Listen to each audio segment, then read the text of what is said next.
C'est le moment de retrouver Axel May pour la revue de presse de ce vendredi. Bonjour Axel. Bonjour. Vous commencez votre revue de presse par cette démission qui agite les États-Unis, celle du désormais ex-ministre de la Défense, James Mattis. Oui, l'ancien général quitte ses fonctions de secrétaire à la Défense, affichant son désaccord avec la décision de Donald Trump de retirer les troupes américaines de Syrie. Et vous allez le voir dans le New York Times, eh bien, il est écrit que James Mattis a raison, mais qui va protéger l'Amérique maintenant? Jim Mattis a clairement été pris au dépourvu, écrit le quotidien new-yorkais, qui rappelle que dès le départ, que son départ, c'est le dernier du groupe initial de professionnels chevronnés qui avaient, avec un succès au moins partiel, encadré Donald Trump sur la politique étrangère et sur la défense.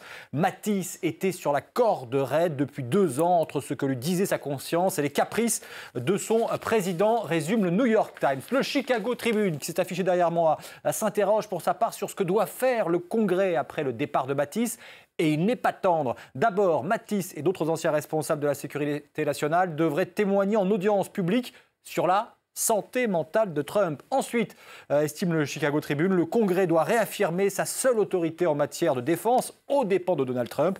Enfin, il est temps que les républicains du Sénat envisagent sérieusement de se passer de Donald Trump au cas où la Chambre adopterait une procédure de destitution. Ça, c'est pour le volet politique de cette démission. Sur le terrain, comment est interprété le retrait américain en Syrie, bien sûr? Eh bien, vous allez pouvoir voir la une du Figaro qui titre « Le retrait américain ouvre la voie à la Turquie ». Le président Erdogan ne pouvait rêver meilleur cadeau, détaille le quotidien français, en un simple tweet annonçant le départ des troupes américaines parce qu'il estime que l'organisation de l'État islamique est vaincue. Eh bien, en un simple tweet, Donald Trump a offert à Erdogan un blanc-seing pour lancer une nouvelle offensive en Syrie contre les Kurdes. C'est aussi détaillé en page 12 du Figaro. Et dans un édito, le Figaro renchérit aussi. C'est un sale coup pour les Kurdes qui ont servi de fantassins dans la lutte contre l'organisation de l'État islamique. Les voilà lâchés, seuls ou presque, face à une Turquie qui fait déjà chauffer le moteur de ses tanks pour leur tomber dessus. Dans le décryptage, nous reviendrons sur cette question avec James André. Autre chose, maintenant, Axel, la République démocratique du Congo, nous sommes au lendemain du report des élections générales. Et Jeune Afrique explique pourquoi, une semaine après l'incendie d'un de ses entrepôts à Kinshasa, la CENI, la commission électorale, a annoncé le report des scrutins présidentiels, législatifs et provinciaux, prévus initialement effectivement dimanche. Lors de l'incendie, près de 8000 machines à voter censées permettre le vote électronique ont brûlé, selon la commission électorale. Mais celle-ci avait alors immédiatement rassuré.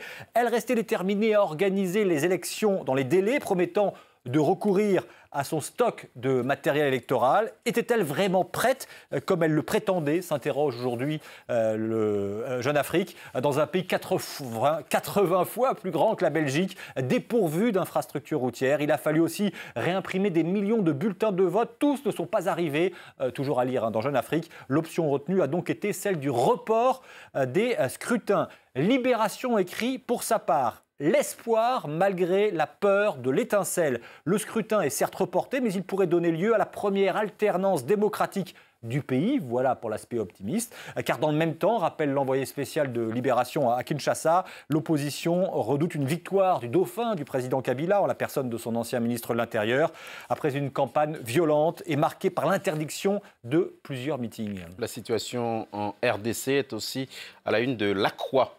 Et vous allez voir cette une, le vote en suspens, La Croix qui évoque un coup de théâtre comme seule la RDC sait les mettre en scène et estime que les électeurs sont à bout de souffle car leurs conditions de vie sont épouvantables d'un point de vue économique, social et puis aussi sécuritaire. Et puis, puisqu'il s'agit de La Croix, journal chrétien, il y a aussi cet article intitulé « Une campagne portée à bout de bras par l'église congolaise ». Le journal rappelle que depuis 2 ans, l'épiscopat congolais a tout fait pour éviter boycott, annulation, violence et fraude massive. Et le journal s'interroge en 20 points d'interrogation. Et pour refermer votre revue de presse, Axel May, Un sujet tout à fait différent, le Père Noël de l'extrême. C'est à lire dans Aujourd'hui en France. Si la chanson affirme que le petit Papa Noël doit descendre du ciel, personne ne précise comment. Et à l'approche du réveillon, des municipalités louent les services de pompiers, moniteurs d'escalade ou professionnels du bâtiment pour se déguiser et descendre en rappel ou en tyrolienne, le tout porté par les cris d'enfants déchaînés. Ici, le Père Noël descend du beffroi de Lille.